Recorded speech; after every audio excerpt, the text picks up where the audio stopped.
Beloved, healing is not far from you. It is already paid for, already given, and already available in the mighty name of Jesus. The Word of God declares that, by His stripes, we are healed. That is not a future promise. That is a present reality. The power to be whole lives inside you right now. Today we are going to activate your faith, align your words, and release heaven's healing power over your body and mind.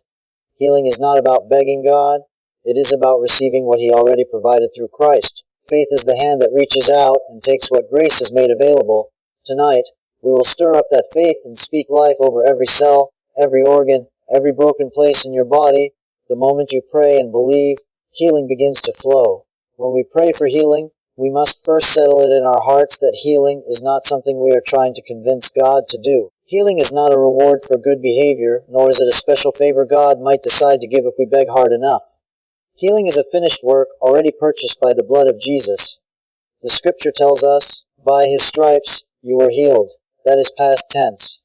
That means healing is already yours right now. The moment you were born again, you became an heir of every covenant promise, including divine health. This is not about waiting for a feeling or waiting for a miracle to fall out of the sky. This is about taking God at His word and believing that it is true no matter what your body says. Faith always starts with what God has already said. If His word says you are healed, then you choose to agree with it before your senses agree. That's where many people miss it. They want to see it before they believe it. But Jesus said, when you pray, believe you have received it, and you will have it. Notice He didn't say you will believe after you have it. He said believe first, then you will have it. This is the way of faith. So right now, wherever you are, begin to picture yourself whole. See yourself free from pain, walking strong, doing what you couldn't do before. The enemy will try to paint pictures of defeat in your mind, but you have the authority to cast those thoughts down and replace them with the truth. Say it with boldness, I am healed. My body is strong. The same Spirit that raised Jesus from the dead lives in me, and He is quickening my mortal body right now. You don't need a feeling to know you are healed. You have His word, and His word is final authority. When you take that position, you are no longer chasing healing. You are resting in it, and from that place of rest, your faith becomes unshakable. This is where the power begins to flow. Believe it now, take it now, and thank Him that it is already done. Once you believe that healing is yours, the next step is to let your words agree with what you believe. This is where many people lose their miracle. They pray for healing but then talk sickness, defeat, and pain all day long. Your words are not just sounds in the air. They are spiritual containers. They carry life or death, blessing or cursing. The Bible says, death and life are in the power of the tongue, and those who love it shall eat its fruit. That means what you say is what you will eventually see. So if you want to walk in healing, you have to start speaking like a healed person.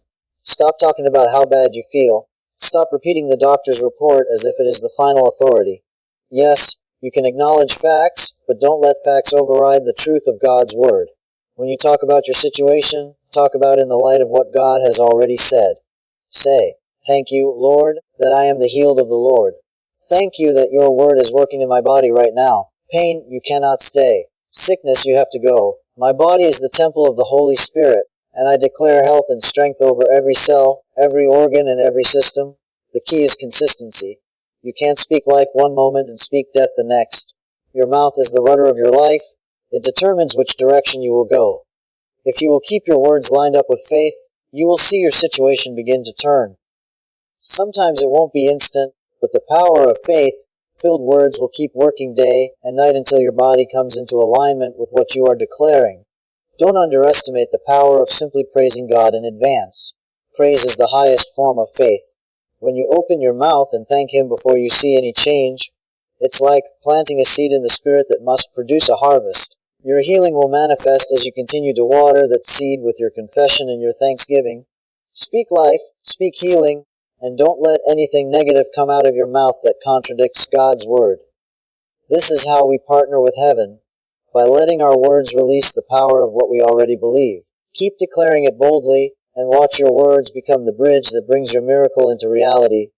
Believing and speaking are powerful, but there is another step that brings it all together, acting on what you believe. Faith is never passive, it always moves. Prayer is the starting point, but prayer without action can leave you waiting for a miracle that God has already given you.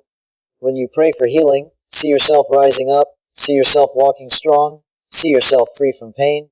Your imagination is not just daydreaming. It is a tool of faith. What you picture on the inside is what you will begin to walk out on the outside. After you have prayed and declared God's promises, take a step that corresponds with your faith. If you couldn't bend before, try bending. If you couldn't move your leg, move it a little more each day. This is not about forcing something or pretending the problem isn't there. It is about showing that you believe God's word more than you believe the condition. Faith without works is dead, and that means we must mix our prayer with action to bring it to life. Even simple acts can become powerful demonstrations of faith. Get up and make your bed even if you feel tired. Take a walk, even if it's short. Eat in a way that supports your body's recovery. Thank God while you do it, saying, Lord, I am walking in my healing. I am doing this by faith, and I expect your strength to carry me through. The moment you begin to act on what you have prayed, heaven begins to back you up with strength, grace, and power. You might not feel different right away, but keep moving in faith.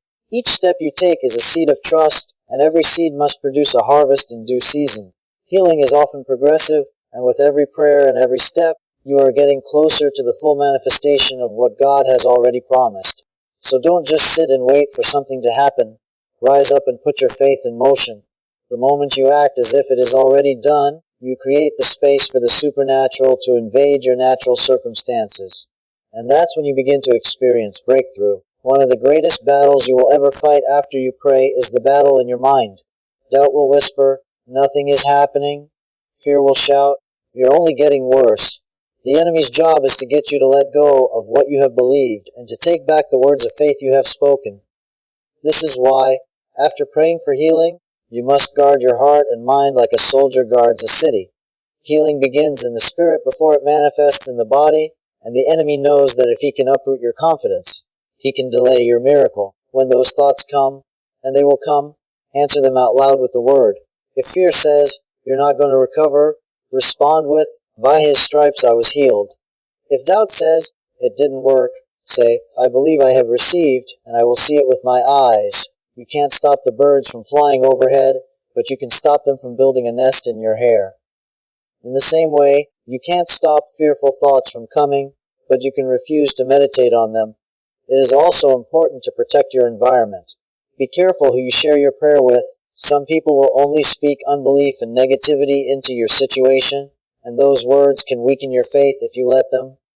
Surround yourself with people who will agree with you in prayer, who will remind you of God's promises when you feel weary, and who will help you stand until the answer is fully manifested. Standing firm means refusing to be moved by what you feel, see, or hear. Pain may still be there, symptoms may still show up, but faith declares, this is temporary, and my healing is already secured. Remember, faith is not denial. It is holding on to the higher truth of God's word above the natural facts. Every time you choose faith over fear, you grow stronger. Every time you speak God's word instead of complaining, you reinforce your healing. The longer you stand, the more immovable you become. And soon, what you have believed will no longer just be something you hold in your heart. It will be something you hold in your hands. One of the most powerful things you can do after you pray is to shift into thanksgiving. When you give thanks before you see the result, you are telling God, I trust you completely. I believe it is done. Gratitude is the voice of faith. It changes the atmosphere of your heart and positions you to receive. Worry and complaining shut the door to God's power, but thanksgiving swings it wide open. Think about it. When Jesus stood at the tomb of Lazarus, he didn't pray a long, desperate prayer begging God to move. He lifted his eyes and said, Father, I thank you that you have heard me. And then he called Lazarus out. That simple act of thanksgiving demonstrated his unshakable confidence that the Father had already answered. This is the posture we must take. When you wake up in the morning, say, Thank you, Lord, that I am healed. Even if pain is still present, speak gratitude. When symptoms try to flare up, say, Lord, I thank you that your power is working in me right now. Thanksgiving keeps you focused on the promise rather than the problem. It reminds you that your situation is not final. God's word is. There is something about gratitude that strengthens your spirit. It shifts your focus from what is missing to what is present, from what is broken to the one who restores. It fills you with peace that pushes out anxiety. It keeps you rejoicing when the enemy wants you to weep. Gratitude says, I may not see it yet, but I know it's mine. As you continue to give thanks, you create an atmosphere for miracles. Thanksgiving keeps your faith alive and keeps your expectation high. You stop watching the clock for when it will happen because you know it's already set in motion. It's no longer a question of if, but simply when. So make Thanksgiving your daily habit. Whisper it under your breath throughout the day. Praise God in the quiet moments and in the loud moments. Celebrate before the breakthrough, because when your heart overflows with gratitude, you are already living in the reality of answered prayer, and soon, what you have been thanking Him for will show up for all to see. Once you have prayed, believed, and given thanks, the next step is to walk boldly in the reality of what you have received. Healing is not just something you wait for, it's something you walk out. The Bible says, "Let the redeemed of the Lord say so." Your mouth and your actions should align with your faith. If you believe you are healed, start speaking as a healed person would. Stop agreeing with sickness and start declaring life. There is a holy confidence that rises in you when you know God's word is true. It is not arrogance, it is faith in action. When you know that Jesus has already borne your sickness and pain, you no longer beg for healing, you enforce it. You stand tall and say, "Body, line up with the word of God. Pain, you have no right to stay." This is not wishful thinking. It is spiritual authority. But boldness doesn't stop with you. The moment you experience God's healing power, it becomes a testimony that can spark faith in others. Someone else is waiting to hear what God has done for you so they can believe for their own miracle. Tell them how you prayed, how you stood on the word, and how God came through. Your story could be the very key that unlocks hope in another person's heart. When you share your testimony, you are giving glory to God and reminding yourself that His power is real. It solidifies your faith and shuts the mouth of doubt. It also becomes a weapon against the enemy. Revelation 12:11 says, "They overcame him by the blood of the Lamb and the word of their testimony." Your testimony is not just a story. It's a declaration of victory. Walking boldly means refusing to go back to fear or despair. It means living like someone who knows God's power is at work. Each step you take, each word you speak, and each testimony you share reinforces the truth that healing belongs to you and is available to everyone who believes. So lift your head high, speak life, and share what God has done. Your boldness might just be the spark that sets someone else free, and that is the ultimate expression of living in divine health. Beloved, we have walked through a journey of faith tonight, from believing God's promises to praying bold prayers to declaring His word over our lives. We have learned that healing is not a distant hope, but a present reality secured for us through the finished work of Jesus Christ. The price for your healing has already been paid. The cross was enough, the blood was enough, and the name of Jesus is enough to drive out every sickness, every pain, and every oppression. This is not theory, this is truth, and truth sets you free. As we stand on God's word, we must remember that prayer is not a ritual, it is a living connection with the Father who loves us. When we pray in faith, heaven moves on our behalf. The moment you pray, you receive. Even before your body feels different, you know that God has heard you and that His healing power is working. This is the walk of faith, to believe what you do not yet see, to hold fast to His promises, and to refuse to let go until you see the manifestation. We also saw the power of thanksgiving, how gratitude opens the door for miracles to manifest quickly. When you thank God before the answer appears, you are showing heaven that you trust His word more than your circumstances. Thanksgiving is the language of faith, and it releases joy, strength, and victory in your spirit. Tonight, let your mouth be filled with praise. Even if your body is still catching up, miracles begin to flow in an atmosphere of gratitude.